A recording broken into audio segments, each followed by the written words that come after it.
दोस्तों, क्या आप भी इस सवाल में हो कि आपको 59 रुपीज का बर्गर किंग का बर्गर खाना चाहिए या 59 रुपीज का बर्गर किंग का शेयर लेना चाहिए? अगर आपको ये सवाल है तो मैं आपको इस सवाल का जवाब देने में हेल्प करता हूँ। तो चलिए दोस्तों, स्वागत है आपका हमारे YouTube channel trading with SP में। दोस्तों, आज देखते हैं कि बर्गर किंग क्या है, उसके आईपीओ की जरा सी डिटेल लेते हैं और आपको उसमें इन्वेस्ट करना चाहिए या नहीं इसके बारे में भी जरा जानकारी लेते हैं।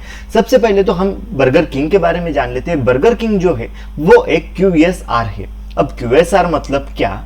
तो क्विक सर्विस रेस्टोरेंट, मतलब यहाँ पे जाओ, तुरंत आपको सर्विस मिल जाएंगी, लो और खा के निकल जाओ। यहाँ पे आपको वेट नहीं करना पड़ता इंडिविजुअल रेस्टोरेंट की तरह। ये क्विक सर्विस देते हैं ये रेस्टोरेंट्स। यहाँ पे जो है इंडिया में 261 आउटलेट्स है आज के दिन में बर्गर किंग्स के, और इसमें है 8 फ्रेंचाइजीज। अब बर्गर किंग मोस्टली ये प्रेफर करता है कि वो खुद से ही उनका आउटलेट चलाए, ना कि किसी फ्रेंचाइजी को दे। जैसे कि उनके अगर कंपैरिजन में अगर हम देखते हैं मैकडी को, तो मैकडी हमेशा ये सोचता है कि क्यों ना कोई फ्रेंचाइजी दी जाए, और बर्गर किंग ये सोचता है कि क्यों ना खुद से ही अपना आउटलेट चलाया जाए। तो ये तो है एक शॉर्ट में बर्गर किंग के बारे में। बर्गर किंग के जो प्रोमोटर्स है वो है QSR एशिया नाम का जो फर्म है, वो बर्गर किंग के प्रोमोटर्स हैं। आज के दिन में उनके पास 99.5% ऑफ होल्डिंग है बर्गर किंग की। अब आईपीओ आने के बाद उनके पास अप्रोक्सीमेटली 60% ही होल्डिंग रह जाएंगी। अगर हम आईपीओ की डिटेल लेते हैं, जैसे कि हमें मालूम है आईपीओ मतलब जब शेयर मार्केट में कंपनी आती है उससे पहले उन्हें आईपीओ से शेयर मार्केट में आना पड़ता है।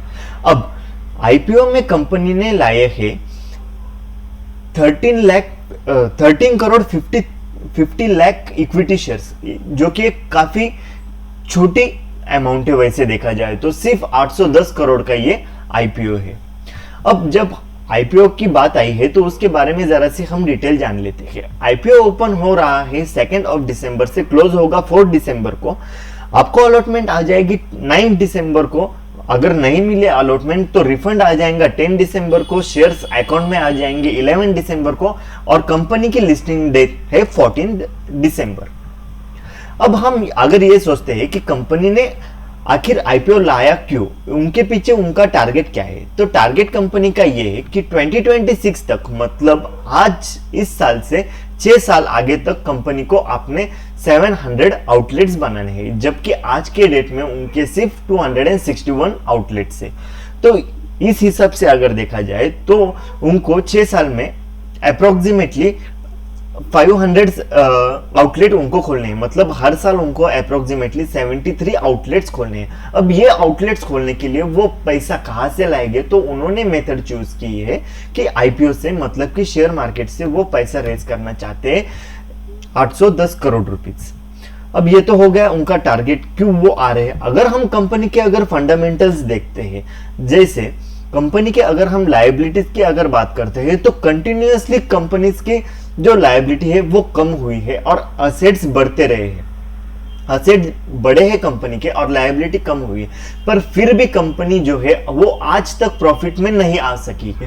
कंपनी 2014 में इंडिया में ऑपरेशंस करना चालू कर दिया था कंपनी ने। ये कंपनी जो है वो इंटरनेशनल बिजनेस कर दी है, मतलब ये नहीं कि सिर्फ इंडिया में इनके आउटलेट्स है, बल्कि 12 और देशों में इनके आउटलेट्स आपको मिल जाएंगे। अब ये तो हो गई उनकी कंपनी की जरा सी बात। हम बात कर रहे थे कि कंपनी के जो प्रॉफिट्स है वो अब तक तो कंपनी प्रॉफिट्स नहीं डिक्लेयर कर पाई है, क्योंकि अभी जो है वो कंसिस्टेंटली ग्रोथ कर रही है कंपनी, और एक ब्रेक इवन पॉइंट होता है। जब तक वो ब्रेक इवन पॉइंट नहीं क्रॉस कर लेती कंपनी, तब तक प्रॉफिट में तो नहीं आती कंपनी।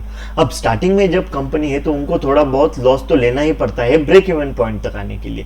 तो यूं ही समझ लो कि अब ये ब्रेक इवन पॉइंट तक आने तक जरा सी लॉस में रहेगी। जैसे कि अभी डोमिनोज हो गया, जब उसका आईपीओ आया था तब डोमिनोज के भी कुछ 300 ही आउटलेट्स थे। मैकडी हो गया, जब मैकडी का आईपीओ आया था तब उनके भी काफी कम आउटलेट्स थे। वैसे ही आज एक शुरुआत है इनकी, बर्गर किंग की। आईपीओ ला रहे, मार्केट में आएंगे, धीरे धीरे पैसा बढ़ाएंगे, आउटलेट्स बढ़ाएंगे मार्केट में, और एक बड़ी चेन बिजनेस ऑपरेट कर देंगे।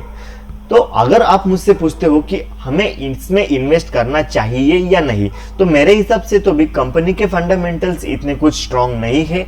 अगर आप लिस्टिंग गेन के हिसाब से अगर देख रहे हो कि सिर्फ लिस्टिंग गेन अगर होगा आईपीओ में, तो मेरे ख्याल से फिर भी आपको एक लॉट लेके ही बेट लेना चाहिए। ज्यादा लॉट के लिए अप्लाई भी मत करो, क्योंकि चांसेस मोस्टली ये भी है कि आपको प्रॉफिट ना हो।